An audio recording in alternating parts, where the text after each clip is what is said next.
si ànd ak sama jarbaat Awa Diop Ndiaye Awa ñu ngi lay nuyu. Nijaay Diallo Diéry maa ngi lay fay di nuyu ñi safoo leeru jamono Walfadjri l'équipe technique ñu leen di nuyu également di nuyu ñëpp ñu safoo leeru jamono Walfadjri rawatina kuñ naan Aliou Touré. tonton Baba Sané ancien international. ak suñu góor ga ca Ndour Fane El Hadj Lamine Guèye moom tamit ñu koy ziar bu baax a baax di ko màggal. jërëjëf Moustapha Diop. Pape maa ngi lay nuyu bu baax di nuyu Awa Diop Ndiaye ak Sénégalais yi ñuy déglu yëpp ci biir réew mi ak ci bitim réew. alors Moustapha jot nga ci sa enveloppe boobu wala jëloo ko woon Awa Diop yow jël nga sa bos. enveloppe lan la ko sax. mooy yi ñu fi doon wax rek la dernière fois. non jotuma ko xool nag. xam naa après dina la ko. temps yi moom ku tudd enveloppe rek sama xel dem ci billet 10 000. saa dina la ko jox ci kanam tuuti incha allah ay billet 10 000 yu tegaloo. waaw. après dinaa ñëw nga wax ma billet 10 000 lan la ak fu ñu 10 000. waaw tonton amul woon ku ñu jox xar. fu ma déggee enveloppe rek sama xel ci naa ko loolu lay dégg nekk. ba mu fi diggee xar laa ko gëj a dégg. ci YouTube kon bi baax na. noonu lañu koy defee di nuyu ñu nekk ci technique bi ku ci mel ni Aji Mergane Aji Meng. Mergane Kanouté. Aji Meng Aji Fatou Meng ak Rahim ak DJ yu mais noonu aussi nañu nuyoo ki nekk ci ligne bi di Diallo ñaan di transporteur Diallo ñu ngi lay nuyu. ñoo ngi lay fay Moustapha Pamadar. naka liggéey bi. waa sant yàlla ñoo ngi nuyu Moustapha bu baax. jërëjëf lay di fay. nuyu ñi nga bokkal plateau bi ñëpp. waaw di nuyu Sénégal gi itam la. rawatina askanu transport. d'accord Diallo bu ñu la woowee tey jii contexte bi la dafa am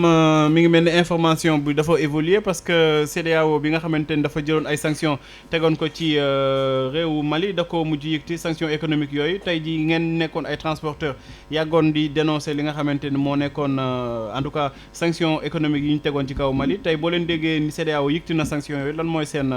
réaction ouf de soulagement la wala da ngeen jàpp que dafa xaw a tardé. waaw jërëjëf Pape Matar soo xoolee man ak yow ak Moustapha moomu bokk nañu plateau foofu Walfadjri ci laa waxee woon ni embargo bi na Macky Sall génn jàkkaarloog Sénégalais yi wax leen Sénégal lan moo ci intérêt na wax intérêt Sénégal lan mën a am ci embargo bi kon tey nag bu fekkee lii am na man li may def damay profité tey ci antenne bi pour féliciter les Maliens ak gouvernement Mali ak les Maliennes. parce que vraiment gagné nañ seen combat. parce que la ñu nekkoon ca lañ nekk du début à la fin ba CEDEAO teggiwaat bi te ñoom delluwuñ ginnaaw ca lañ nekkoon. kon da ngay jàpp ni kon ñoom ñoo nekkoon ci dëgg. kon CEDEAO moom bu dee bu reconnaître moom moo nekkul ci dëgg mu retourné waat delluwaat ginnaaw. kon da koo yeexee kon ñëpp moo leen jàppoon waaye xamoon nañ ni ñoom nekkuñ ci dëgg. ndax yàgg-yàgg dëgg dafa mel ni jant yàgg-yàgg day fenk. kon Maliens yi nekkoon ci dëgg taxawuñ ci bougé wuñ ci. ñu embargo leen depuis mois de janvier ba nëgë ni Sénégal di toog rey économie mi yëpp ñuy toog fii di dégg ni ay 11 000 tonnes 13 000 tonnes ay pele yoo xam ne fii la daan jaar sénégalais yi di ciy bénéficié wu mi ngi jaar Guinée dem Mali mi ngi jaar Mauritanie dem Mali Sénégal ñu rey économie bi yëpp ndax xeex Mali boo xam ne Sénégal amu ci benn intérêt kon Macky Sall warul tëj rek bul ba digul ñu gën a ubbiwaat nañu war na mën a génn jàkkaarloog sénégalais yi li ñu ko tëjee woon sénégalais yi lii lañ ci amoon intérêt ubbi bi lii mooy intérêt bi mais doo jékki-jékki tëj jékki-jékki ubbi sama xoog sénégalais yi dafa am droit wax ak sénégalais yi war nañoo am information bu leer lan la sénégalais amoon intérêt ci tëj frontière bi. waaw parce que rey nañ suñu économie yëpp. mais ci contexte tabaski bi ñu jëm bu ñu nuwee Mali en tout cas fi nga xamante ni sénégalais yu bëri dañuy yaakaar ci ay xar ak yu ni mel neewoon nañ sax ñoom dañu doon indi Sénégal bu ma juumul 5000 xar bu ñu lever sanction économique bi est-ce que du doon voilà benn mbir boo xamante ni dina soulager ay askan yu bëri ci Sénégal aussi ci Mali. alhamdulilah peut-être bi mu ñëwee baax na ndax boo xoolee 5500 têtes lañ maye woon. 5500 têtes boo ko defee camion bu nekk 150 têtes la ñuy yeb. ñaata camion 39 camion la. 5500 yi 39 camion la. 39 camions yi bi ñu duggee ñëw ci frontière bi. am na ba julay Gambie yoo xam ne ña nga frontière toog. camion bu génn ñu jënd xar yi fay oto bi transport mu kon ne yóbbu leen ko Gambie. presque 30 camions yooyu ba mu génnee dem na Gambie. kon 5500 yooyu dañoo war a wax ni tur la bu jaar Sénégal mais jëmul Sénégal. parce que ki ko fi dugal day ñëw pour jaay bu ñëwee frontière bi nag gis xaalis weex tàll ku ko jënd ñu transporté ko kon ne yóbbu Gambie ndax Gambie bu ñu fàtte ni fii nañu jëndee xar ñoom. d'accord ñun ni ñu koy jëggaanee Mali noonu la ko Gambie ci daan jëggaanee Sénégal. kon Gambie moom mi ngi taxawoon ak xaalisam chaque jour mi ngi doon jënd. di yóbbu Gambie. kon waaw kon nag bu nekkee ci contexte bii nag dem nañ ba toll fii 39 camions yooyu jeex na ba Maliens yi tëjaat li mu benn xar génnaat ñun toog 2 jours ñun ubbi nañ frontière bi kon alhamdulilah dañuy ñaan sant yàlla rek yeneen yi gën a ñëw jërëjëf Diallo Niang waaw jërëjëf acca Moustapha dégg nañ Diallo Niang nu mu ko waxee mu ni président Macky Sall dafa woon génn expliquer Sénégalais yi pourquoi choix bi nga xamante ni CEDEAO da ko jëloon mu nekkoon ay sanctions ñoom ñu topp ko alors que Sénégal moo nekkoon grand perdant ci affaire boobu noonu ñu xëy suba aussi rek mu bàyyi mbir bi noonu mu expliquer waat Sénégalais yi que ni levé nañ sanctions yi amul benn explication boo xamante ni jot nañ ko jox Sénégalais yi est-ce que tey comme nu Diallo Niang waxee da ngay partager avis boobu. wax sa xalaat ak wax ci loo xam bokkul. Diallo Niang nee na la 5500. tête la ñu autorisé. camion bu ne dina yab 150 muy 39 camions xam nga loolu man mi xaw ma ko. donc lu mu xam li muy waxtaane lu mu xam la. mais dafa wax ci biir waxam loo xam ne dafa am solo trop. daf ne moom wax na ko mas na ko wax fii ci émission Pencco ne président Macky Sall war na jàkkaarloog Sénégalais yi wax leen ñun lan la ñuy gagné ci tëj suñu ay frontières ak Mali. bi ñu demee ba tijji ko tamit mu waxaat ne président Macky Sall waroon na jàkkaarloowaat ak sénégalais yi wax leen lan la ñuy gagné ci tijjiwaat suñu frontière ak Mali. xam nga loolu noonu ko Diallo Niang waxee tubaab daf koy wax ci lu yomb mooy le devoir de rendre compte le président de la République sénégalais yi ñoom ñoo ko fal muy seen njiit ci ab diir bu ñu limité. ne ci juróomi at lay toll. ci diir boobu lépp lu mu ciy def ci turu Sénégal la koy defee. su demee gisanteeg Joe Biden mu koy tàppal Sénégal lay tàppal. su demee participer sommet wu CEDEAO ca Mali ñu waxtaane ci 3e mandat xam naa dina ci ñëw ak yooyu Sénégal lay waxtaane turu Sénégal lay demee parce que bu doon Macky Sall muy dox ci mbedd bi rek moo Pape Makhtar Diallo yam à partir de cet instant là su fekkee ne dafa jël ay décisions ci turu Sénégal dafa am devoir rendre compte sénégalais yi. parce que ñun ñëpp xam nañ ne yàgg nañ ko waxati que ne ñu tëj frontière Mali réew CEDEAO yëpp wala réew ci àdduna bi yëpp ki ci gën a ñàkk mooy bu Sénégal la ëpp lim ciy ñàkk. ñu dem nag di ko doxee bañ ne kët ne jonn ñu xam ne ñi ngi jëm ci tabaski te mënatuñu dara. on n'a pas d'autre solution parce que waxoon naa la fii ne la Maliens yi ñoom rek ñooy jugé ñoom ñoo naan ñun kët jaayi xar Sénégal dina tax ñu def suñu poos dara ñu ne nañ dem jaayi xar mais buñ soxlawul jaayi xar Sénégal ñoom amuñu benn intérêt pour ñëw fi parce que bul fàtte ne Mali musul tëj ay frontières am. les pays de la CEDEAO ñoo décidé ne Maliens yi du ngeen génn du ngeen dem du ngeen dikk. mais Maliens yi ñoom mësuñu ko décider. à partir de cet instant là su fekkee ne président de la République participé na ci benn réunion ñu wax ne dinañ tijji frontière diggante Sénégal ak Mali li doon yoon mooy ñu expliquer Sénégalais yi son gouvernement wax Sénégalais yi ne lii ak lii moo tax ñun kat lii mooy position wu Sénégal ci CEDEAO mais ce devoir de rendre compte là. président de la République dama am impression que ni moom tegu ko boppam c'est-à-dire que yaakaar na moom amul ku muy rendre kenn compte soo déggee ci ay waxam sax souvent da nga koy def dafa mel ne noonu lay waxee. ni mu ko bëggee la koy defee amul ku muy rendre compte sénégalais yi tamit amuñu fullawu wala boog amuñu tradition bokkul ci suñu baax di demander ñi nga xam ne ñooñu jiite ñu ñuy rendre compte te loolu dafa am solo lool ci wàllu démocratie beneen bi nga xam ne Diallo wax na ko te mu intéressé ma lool moom laa doon wax ak Awa Diop Ndiaye lii rek mooy loo ci mënti dégg Maliens yi ñoom am nañ seen indépendance. c'est-à-dire que ñoom xeex nañu ba gagné seen indépendance. jàkkaarloo nañu ak France di leen teg lu ne ñu ne ko ñoom fii lañ bëgg a jaarale seen réew ci nii ak nii lañ ko bëgg a defee. def ko nañ ko bëgg a defee muy metti ñu ànd bokk di muñ ñoom Maliens yi. CEDEAO ne leen seen réew mi danañ ko tëj tant que accepté wu leen def nangam ak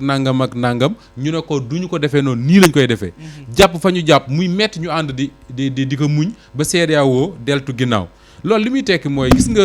réew. Pape Makhtar man dañuy wax naa ko waxati ko man bokkuma ci ñi gëm ne Sénégal kenn mënu ko defar. ci ñi gëm ne Sénégalais yi ñoo sikk nangam ak xam nga loolu mooy lan. mooy wutal ay excuses suñu élites yi. c'est-à-dire que lu ñëw au lieu que ñu teg ko les vrais responsables dañ naan sénégalais yi ñoo lii ñoo laa sénégalais yi du ñu lenn c'est des peuples responsables c'est des peuples yu bëgg seen bopp yu bëgg a liggéey mais ñi leen jiite ñoo matagul la ñu doon. l'exemple ñun ak Maliens yi lan moo ñu wutale. bañ nañ ko ba on parle pratiquement les mêmes langues. soo demee ca Bamako googu da nga fekk quartier bu tudd Wolof a bugg. alors à partir de cet instant là li mu bëgg a wax moo di ne Maliens yi ñi leen jiite. dañ leen wax ne CEDEAO tëj nañu mbir mi dina metti ci ñun waaye dañuy ànd bokk ko mu metti ci ñun ñëpp Mali gisoo fa seen benn njiit buy gundaandaat en tout cas pas ci jamono yi ñu nekk gis nga suñu réew mii ñu nekk Sénégal su fekkoon ne Sénégalais bii di ma déglu ci mbedd mi ak kii ni ci taxi ma car rapide ak feneen am na sentiment ne moom li mu amee ni réew mi mettee ci moom noonu la ko président de la République yëgee noonu la ko ministre yi yëgee noonu la ko député yi yëgee ba nga xam ne bokkuñu les mêmes souffrances mais député yi ministres yi président dinañ xañ seen bopp lu bëree bari luñ mënoon a am parce que bëgg a partager ak population bi seen ay jafe-jafe luñ woo sénégalais ñu fekk leen ci mais su fekkee ne sénégalais yi dañoo bëgg ñoom di souffrir ab moment bi nga xamee ne ñoom ña ngay tëj seen i nu ñu koy wax sax takk seen biir nu ñu koy waxee moment boobu ñi ñu jiite les élites quand je dis les élites wax naa ko fii keroog mooy ñiy politique ak ñiy def leneen ak leneen en tout cas ñi nga xam ne ñoo ne ci kaw amul dara loo xam ne ñi ngi ko doon def ba jamono neexee jamono naqari ñu wàññi ko tey lañ gën a mën a gundaandaat tey lañ gën a mën a xawaare tey lañ gën a yàq xaalis mais population yi boo leen woowe ñu bañ bërki dem Pa Maxtaar ma daaneel foofu fii le président de la République woote jokkoo ak Macky xaw ma bañ fa génnee ña fa demoon lan lañ wax ne képp ku ñëw 30 000 lan la jox ak sandwich ak benn boisson waaw mi nga yaakaar nag réew mi moom noonu lañ ko ni di ko doxe dina doy waar doy na waar dina doy waar Aw Diop kii nee na chauffeur la di daw diggante Dakar ak Bourguiba Dakar ak Burkina du moins nee na 4 mois mi ngi nii liggéeyul amul sax xaru tabaski te lu ko teg du lenn lu dul li nga xamante ne mooy embargo bi wala en tout cas sanction économique yi nga xamante ne tegoon nañ ko ci réewu Mali. mais tey Pa Matar man la question que je me pose moom moo di ne lan moo soppeeku ci diggante gi ak ñoom li ñu doon kaas yëpp ba tax ñu teg embargo Mali ndax dafa am lu ci soppeeku. tabaski ndax dafa am lu ci deñ tabaski ñoo soxla Mali tabaski bokkul woon ci li taxoon ñu teg Mali kenn newul woon bu tabaski ñëwee ñu dindi ko kon lan moo ci changé xam nga yenn yi foowee sab xel la ak yabaate Goyta mi ngi fa ba tey de Assimi jógeewu fa lañ doon bañ ba léegi mi ngi fa te waajagul te waaj yi dafa ñëw révolutionner lu ñu wax il a pris le dessus sur eux dóor leen dóor yu métti fi mu nekk nii défaite cuisante la ci ñoom tey jii parce que ñoom ñoo toog ba mu neex leen nañ levé nañu embargo parce que waa ji wan na leen ne faalewu ma leen te ñii sama ay càmmkat ak sama ay entrepreneur dinaa leen dimbali mooy lan tabaski jot mu ne leen permettre naa leen ngeen dugal ci dëkk sàngam temps de xar loolu économie am lay suuxal de ñëwul pour dimbali ñu de économie dëkkam lay relever loolu mooy wan ne faalewu ma leen avec ou sans vous le Mali fonctionne est-ce que le Mali a arrêté de fonctionner toog nga dégg ñu ne Mali pénurie am na toog nga dégg ñu ne leen xiif nañu wala mar nañu au contraire ñu ngi dund seen dund ut yeneen i link yoo xamante ne peut-être que tey jii jàng nañu sax ne est-ce que link yooyu gënu leen favorable sax que link bi ñu amoon ak Sénégal te tey Sénégal le grand perdant tey suñu ay transporteurs perdre nañ ci suñu ay commerçants perdre nañ ci dëkk boo xamante ne yow amoo autosuffisance en bétail nga ne da ngay xeex ak koo xamante ne chaque jour moo lay ravitailler pertement bi ci kan lay jóge ci ñun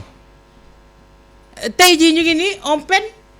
xar nee nañu woon temps boobu su duggoon ni ko Diallo waxee du doyee ci dëkk bi te yeneen dëkk yi tamit ñoom ñu ngi xaar di jël kon tey jii ñun ci loolu CEDEAO man dama bëgg ñu wax ma rek ñoom lan lañ ci gagné ba jël décision ne ñi ngi ibbi xam nga man Pa Matar lan laa gëm jamono ji CEDEAO boobu kuréel la goo xamante ne jamono ji nag dafa obsolète wax dëgg neex yàlla dañ ko war a tëggaat tey ces nouveaux dirigeants là man su doon may ñoom damay créer beneen kuréel parallèle boo xamante ne pour l'intérêt des Africains parce que man CEDEAO li ma ci gis moo di ne c'est l'Hexagone qui supervise et qui arbitre seen ay décision suñu paree duñ ko jël seen biir am ñu souveraineté boobu de tubaab yi lañ ñoo leen di woon ne leen non décision bi ngeen jël non bii baax na bii baaxul non dindi leen bi te par rapport ak lan du intérêt Afrique de ñoom seen ay intérêt la te comme on dit tout le temps ñoom léegi xam nañ ko l'intérêt du monde c'est l'Afrique maintenant kon tey amatuñu loo xamante ne mën nañ ko wan wala ñu jaay ko nit ñi ba ñu jënd ko kuréel googu amatul benn crédibilité gis nga ces nouveaux leaders là qu'on a en Afrique maintenant ces nouveaux leaders ñoo war a jug tey jii jël seen courage à deux mains teg seen structure boo mucc ay boo xamante ne c'est pour l'intérêt de l'Afrique et des Africains ñu teg ko fi ñu ngi wax wàllu tabaski xar yi pour ñu mataleeg yu ni mel moo tax ñu dimbali ñu mais suñu dégloo suñu njiitu réew li muy wax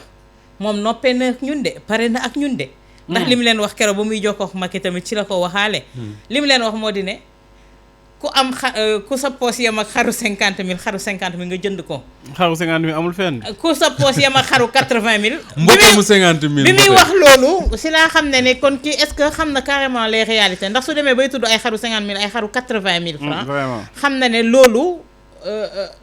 ban borom kër mooy nangu loolu nga koy wax nag avec un ton boo xamante ne c'est pour leur dire que ne bu leen ñu sonal ku nekk na nga def. li nga toll xam nga awa lan moo may désolé souvent ci discours yu mel noonu su ma koy dégg mooy président de la république yu mel noonu dañuy fàtte ne kenn falu leen pour ñuy jox ay leçons c'est-à-dire que faluñu leen pour ñu yaraat ñu faluñu leen pour ñu jàngal ñu nan la ñu war a yore suñu njaboot dañ leen a fal pour que ñu taxaw ci li nga xam ne mooy intérêt wu askan wi. soo fexee ba askan wi ku ci nekk am xar moo xam ne war naa mën a jar 50 000 mën koo tabaskee këram. su génnee ci mbedd mi gis xar mu mat 50 000 mu jënd 50 000. mais su fekkee da nga naan wéy ko am 50 000 na ci yem te mu leer na yow mbedd mii Dakaaru gii gisoo fi xar muy daagu di jar 50 000 ah man boo gisaguma koo gis na ma ko wax. mais xaru 100 000 francs mbote la Moustapha 100 000 francs xar mbote la mbote. ak maa xam li may wax man dem naa ci xar yi ba xool ko fii ne nii kay nee naa boo tuddee xaar rek ma commencé gént ma beneen bi mooy Pa Makhtar gis nga Awa wax na ko sànq gis nga kuréel yu mel ne CEDEAO dafa am benn moment ma yaakaaroon ne amoon nañ benn chance su def seen révolution ñoom maanaam nekk ay kuréel yu jëm feneen xam nga mooy ban moment moment bi Ablaye Wade jiitee Sénégal waa ji nu mu tudd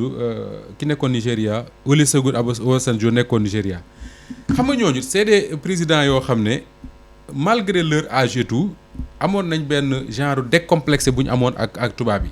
Ablaye Wade moo daan taxaw ci kuréelu instance internationale yi mu tudd CEDEAO mu tudd beneen critiquer instance bi taxaw na fii dal ci kaw UNESCO dal ci kaw FAO te FAO boobu Jacques Diouf c'est doomu Sénégal moom moo ko jiite nga d'accord ak nga bañ a d'accord ak Ablaye Wade au moins il pose un débat boo xam ne mën nañ ci sigg mais CEDEAO problème bi mu am jamono ji xam nga mooy lan mooy Mame Birame Wathie wax na ko fii benn jour et je suis parfaitement d'accord ak moom problème mu CEDEAO mooy Sénégal ak Côte d'Ivoire te li tax Sénégal ak Côte d'Ivoire mooy ñaari ndongoy France yi gën a mag jamono ji kenn ki Ndakaaru la yeewoo keneen ki di yeewoo Abidjan kenn ki mi ngi tudd Alassane Dramane Ouattara keneen ki tudd Macky Sall ñooñu li France nekk ci Afrique gii dafa mel ne ñoom ñooy xaritam yi gën a dëgër pour jàppale ko ca Alassane Dramane Ouattara ñëpp xam nañ ne depuis mu jiite Côte d'Ivoire ba léegi lu France bëgg am ko waa ji nga xam ne moom moo nekk Avenue Roume également la même chose à partir de cet instant-là chef d'État yi nga xam ne ñoom ñooy représenter cette nouvelle génération de chefs d'État souvent seen kàddu pour nga dégg ko dëgg-dëgg CEDEAO day jafe bul fàtte ne fii la CEDEAO nekk di liggéey ci monnaie boobu ñu tudde ECO ñu wax ci ba juboo ci Nigéria Ghana Sénégal yeneen ak yeneen réewu anglophonie réewu francophonie nekk fii yëpp ci CEDEAO ñu xëy suba waaja ne ci Abidjan dem def benn conférence de presse annoncé beneen ECO ci turu CEDEAO coow lu ni kur ba les pays anglophones laa def ay sorties ne ñoom ECO boobu ñuy waxtaane bokkut ak bi nga xam ne ñoom ci lañ doon liggéey donc ça veut dire quoi que ni tey j'ai l'impression que ni bu CEDEAO lajjee ci Mali gi bokk na ci leen ci lajjaloo mooy déglu gu ñenn ci ñoom di déglu France te Maliens yi ñoom war leen ne gis nga man du ma surprendre Pape Makhtar d'ici quelques semaines nga dégg ñu ne Mali def nañ comme waa yenn réew yi nekk fële waaye comme waa Rwanda ak yu mel ne ay Gabon c'est-à-dire que dem intégrer lu mel ne Commonwealth commencer di jàng anglais di làkk anglais jël français bi nga xam ne ñun moo ñu tardé demuñu fenn ne ko ñukk dem seen ñoom jël nañu léegi seen bambara boobu def ko langue officielle loolu déjà benn pas bu ñuy poser la te man nee naa Pa Makhtar gis nga Assimi on doit en avoir un peu partout en Afrique pour ñu affranchir parce que il est temps comme li may wax l'avenir du monde c'est l'Afrique bu ñu nangu tey jii ñoom ñu ñëw di jël ci suñuy koom pour suqaliku pour maintenir ñoom seen train de vie ñun ñu bëgg ñu gën di anéantir buñ ko nangooti parce que tey capacité yëpp am nañ ko capacité intellectuelle bi mi ngi fi l'élite est là richesse yi ñi ngi fi soo demee léegi Mali gii ñu ne la dañ fa gis léegi ay gisement de diamant mais attends nee naa leen am na yenn yoo xamante ne yàlla soo toogee naan yàlla baax na wala kii moo fi sës naa jàpp ci moom da lay seetaan bàyyi laa kooku mais soo fippoo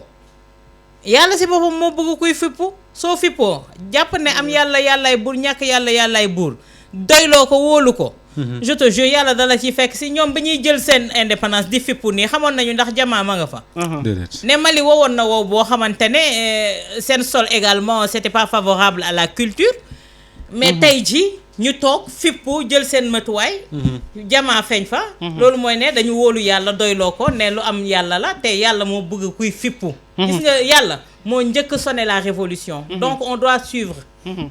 fi ma bëgg ñu taxaw fa Moustapha mooy seen capacité de résilience parce que après ñu dugg ci CEDEAO sax mais Mali tey jii wane nañ benn capacité de résilience boo xamante ne bu am solo la malgré que ñi ngi nekk ci embargo essence ñi ngi ko doon waxtaanee bii passé ci penco essence fa la gën a yomb tey jii seen dund ñoom ñoo gën a yomb alors que ñoom dañuy nekk ci embargo lan mooy expliquer loolu waaj a nekk APR xaw ma benn bokk yaakaar waat ne li Ousmane Sonko wax amul fa la Mali la gën a jafe 1 2 3 gars yi dugg génneel ko prix bi ñu gis ne Mali gën a yombale foofu tiiñal en direct non mais tiiñal mënul ñàkk ci télévision di awa mënul ñàkk parce que gars yi dañuy dem ci débat yaakaar ne ay ni ñu koy waxee sax ay dof lañ fa fekk lu leen wax ñu naan te dem man de du ma dof alors même si Diop laa sant dédicace à tous les Ndiayènes du Sénégal Pape Makhtar gis nga dafa am loo xam ne dafa baax ci peuple mooy tester sa capacité de résilience gis nga c'est important man dama gëm ne suñu réew yi ñu nekk nii li ko tardeel bokk na ci ni ñu amee indépendance ñun indépendance dañ ko bind ci këyit jox ñu ko ne ñu dem leen xamuñu dëgg lan mooy valeur bi gis nga boo xoolee tous les pays yi nga xam ne dañu traversé ay conflits yoo xam ne yàlla nañu ci yàlla musal dem na ba def ay centaines de milliers de morts suñu jugee ci conflit yooyu rek ils retiennent les leçons dañuy tester seen capacité de résilience jàll ci beneen étape le Rwanda doy na ci exemple la guerre entre les Hutus yi ak Tutsi yi au Rwanda nee nañ def na au moins 800 000 morts am na ñu ne ëpp na ko am na ñu ne million ngu doomu aadama au moins faat nañ foofu mais bi ci Rwanda génnee ci la commencé dem ci beneen étape de sa vie Côte d'Ivoire gii ma doon tudd sànq mais ñëpp xam nañ ne bi ko Alassane Dramane Ouattara jiitee ba ko kii jiitee Gbagbo et tout ñëpp xam nañ ne malgré crise bi nga xam ne moom la amoon pour Gbagbo jóge ci réew ma bañ ne woon réew mi rëppeelu na bañ ci jógee ba léegi Côte d'Ivoire ma ngay construire di dem ak mën nga jël yeneen exemple Mame Birame Wathie mi ngi wax fii keroog ne boo gisee xëy na Europe ñu jox valeur la vie humaine xëy na dafa fekk ne les 2 guerres mondiales yi ñu traversé gis li fa dee ci doomu aadama moo tax ñu ne doomu aadama ak dundam war nañ ko gën a jox cër ñun nag Sénégal ba léegi ñun traversé guñu lu test dëgg suñu capacité de résilience bi fi Covid bi jaaree lan lañ waxoon ne président de la République sax loolu la waxoon ne Covid bi dina tax ñun ñu wane suñu capacité de résilience wane ne ñun mën nañoo dékku ay métit compter d'abord ci suñu ay moyens wu bopp mais loo ci gis bañ commencé ne nañuy compter suñu ay moyens wu bopp ndekete ñoom li ñuy woowee suñu moyens wu bopp mooy jënd ceeb sombi ko jox ko nit ñi loolu mooy jur suñu problème tey Mali nag dañoo traversé une crise boo xam ne d'abord du point de vue militaire testé na seen capacité de résilience parce que seen armée ñoom ils se sont rendu compte que ne armée bu faible la malgré l'aide de la France teewul les djihadistes di fa avancer nu mu leen neexee ñu ne nañ seeti ko ci Russie pour mu gën a dëgër si biir Mali si boppam xam nañ ne réew mi bari nay jafe-jafe les défi sécuritaire bi ma nga fa ñu ne nañ ci liggéey mais waa ji nga xam ne moo ko jiite bi mu ñëwee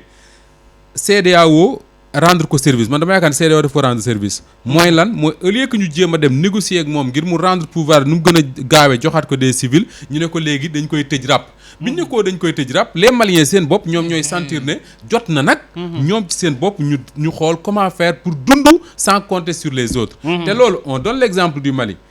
mais il y a des vidéos bu may seetaan fan yi ci net bi Tanzanie loolu moo fa amoon le président tanzanien boobu noonu bi ñu faloon ci ànd yi la ñu génn loolu la defoon mooy d'abord compter si moyen wu réew mi ba pare doo compter si keneen tey jii Sénégal gi ñu nekk su ñu amoon président boo xam ne danaan man sama première mission mooy tous les contrats yi nga xam ne gouvernement bi signé na ko du ma ne dañ koy dakkal mais dañ koy renégocier waat ñu xoolaat ko ñu xool ba xam lan moo suñu intérêt fu suñu intérêt nekk ñu bàyyi fu suñu intérêt nekkul ñu waxtaane waat ba juboo beneen bi mu ne dinaa fexe ba lépp loo xam ne am koom la ci réew mi nga xam ne dañ koy jël di ko pasare ak ku mënti pasare nag ak koo mënti doon ñu fexe ba yaxanal ko def ko fi ko réew mi soxlaa ci l'hôpital yeeg ci centre de santé yeeg ci lu la neex ba pare ne dinaa nekk président boo xam ne je vais faire travailler les Sénégalais Pape Makhtar man dama gëm ne problème boobu la ñu am ba léegi Ablaye Wade damay wax ne moom la fi yàlla mayoon loolu mooy quand il a pris le pouvoir en 2000. lu mu woowoon Sénégalais ñu fekk ko ci. dëgg la lu mu woowoon Sénégalais ñu fekk ko ci. je crois que tournant boobu bi ñu ko ratee il faut ñu amaat quelqu'un boo xam ne day ñëw ne les Sénégalais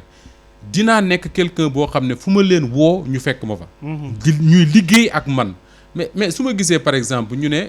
maa ngi koy seetaan sànq ci RTS ñu ne li ñu tuddee set setal. set setal tuddee ko cleaning day. pour di ngandal la. set setal par exemple. su ñu fexe woon ba mu nekk un président boo xam ne bu nee set setal la ñuy def moom du soxla di def fenn communication. chaque quartier de Dakar wala chaque quartier du Sénégal jeunes yi fa nekk danañ sentir seen bopp ne seen président moo leen woo tey pour ñu set setal. ñëpp génn set setal seen quartier weer wu ne ñu def ko léegi ñu tàggoo ak problème mu insalubrité. ñu ne nawet ñëw na. président bi nekk koo xam ne su jàkkaarloog les jeunes sénégalais ne leen seen place nekkul ci ndakaaru di jaay ay ndaamaraas laaj leen ma lan ngeen bëgg ma jox leen ko ngeen dem ci àll bi bay au moins bu dee ñetti weer ngeen bay après bu jeexee ngeen ñëwaat continuer jaan seen ndaamaraas xale yi déglu ko dem ko ca léegi réew mi dem mais le problème qu'on a mooy ku lay digal sangu day fekk mu sangu ba pare xale yi suñu njiit yi ñu am na ma yàlla baal te njiit yi jégal ma ko xale yii may gis nii njiit yi ñu am actuellement luñ leen wax ne nañ ci ànd def ko duñ ko nangu parce que dañ naan seen intérêt yi bopp dong nga tax. et ça c'est un vrai problème. mais dafa am loo xamante ne une invite au travail li Moustapha di wax. une invite au travail. parce que travail rek bu la ko dara ndax moom mooy suqali ab réew. Ablaye Wade il avait compris bi mu ñëwee une invite au travail. slogan moo doon il faut travailler toujours travailler encore travailler. au début toppoon nañ ko ci mais son entourage bi ñu leen gisee itam ñuy caxatee. wallaay di yàq ni Wally Seck naan jabar juy yàq ni kaña la bëgg. waaye ñoom tam ñuy yàq ni kaña. mais loolu la ñu nemmeeku moo tax xale yëpp laissé deux. gisatuñu exemple à suivre bu leen di wan. li nga xamante ne moo di la conduite à tenir. pour développer un pays. moom kay daa taxaw ni ku amul liggéey na yëkkati loxo ca kaw. waaw wallaay. xam nga tey jii Pape Matar et Pape est-ce que ce message là c'était très fort. mais bien sûr xam Ablaye Wade daf doon wax bi muy campagne ku amul liggéey yëkkati sa loxo xam nga loolu mooy dañ doon yaakaar ne bu ñëwee day jox ñëpp liggéey. bi mu ñëwee qu'est-ce qu'il dit. il faut travailler encore travailler beaucoup travailler toujours travailler te gis nga nag Pape àdduna bii ñu nekk amul kenn ku la fi mën a jox teraanga te nanga woo liggéey mais fii teraangay ay fan mais fii slogan bi ñu tegal Moustapha moom moo tax xaalis kenn du ko liggéey dañ koy lijjanti. dëgg la te en plus les exemples yi nga xamante ne ñoom la ñuy wan ñoo xamante ne dañu am xaalis. moo di amuñu benn niveau d'étude. amuñu benn formation. dañuy jékki-jékki nga toog ak koo xamante ne yéen a doon toog seen taatu fenêtre di naan ataaya. mu jékki-jékki yokk romb la 4x4 buy jar 80 millions. ñu ne la lan la businessman la ñu ne la lan la homme d'affaires la ñu ne la lan rapporteur d'affaires la. mooy loo xamante ne tu ne pousses pas les jeunes à travailler. dañuy toog ñoom tamit laisser de ne ñoom tamit seen tour su jotee dinañ ci àgg. tey jii politique mooy le chemin le plus rapide pour se faire des sous. tey ñu ci bëri noonu la ñuy jógee da ngay gis koo xamante ne démb ak bërki démb nga gis ko mu dugg ci politique simila ak sala mu lay solal veste 2 boutons commencé cravate yore 4x4 macha allah dëkk ci kër goo xamante ne ba pare sax commencé gel yi nekk ci koñ ba yu mu ñemewul woon doxaan léegi am fitu di leen doxaan. jël revanche jël waaw il prend la sur la vie. Awa Diop li ma la bëgg laaj sax parce que Mali bi ñuy wax ni seen ku fa nekk Goïta fexe na ba def li nga xamante ne mooy service militaire mu obligatoire ci li nga xamante ni dañuy liggéey ci fonction publique. mais beneen particularité bi mooy mi Mali wala Guinée wala sax yenn réew yi ñuy citer en exemple ñu koy diriger ñëpp ay militaire nañ wala ay ex militaire est-ce que tey jii Sénégal jotul ñu jox suñu réew benn caporal wala benn dirigeant boo xamante ne militaire la. man nag je ne suis pas d'accord ci régime boo xamante ne dañ koy militariser. je suis pas d'accord peut-être que am na yenn corps yoo xamante ne mun nañ leen fa dugal. mais